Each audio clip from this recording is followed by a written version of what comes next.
আজকে আমরা তোলপাড় মুভির পরের পর্বের সম্পর্কে জানব। এই সিনেমাটি মূলত রাজনৈতিক দুর্নীতি, ক্ষমতার অপব্যবহার এবং এর বিরুদ্ধে সাধারণ মানুষের প্রতিবাদের এক জ্বলন্ত দলিল। প্রসেনজিৎ চ্যাটার্জি এবং মিঠুন চক্রবর্তী অভিনীত এই চলচ্চিত্রের সমাজের অন্ধকার দিকগুলো খুব নিখুঁতভাবে ফুটিয়ে তোলা হয়েছে।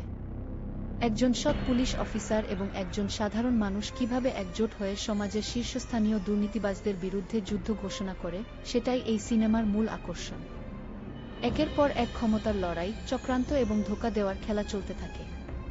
সিনেমার ডায়ালগ এবং অ্যাকশন সিকোয়েন্সগুলো দর্শকদের রক্তে উত্তেজনা বাড়িয়ে দেয়া। শেষ পর্যন্ত সততার জয় হয় নাকি ক্ষমতার লোভ সবাইকে গ্রাস করে, তা নিয়েই ছবির প্রতিটি পর্ব দারুণভাবে সাজানো হয়েছে।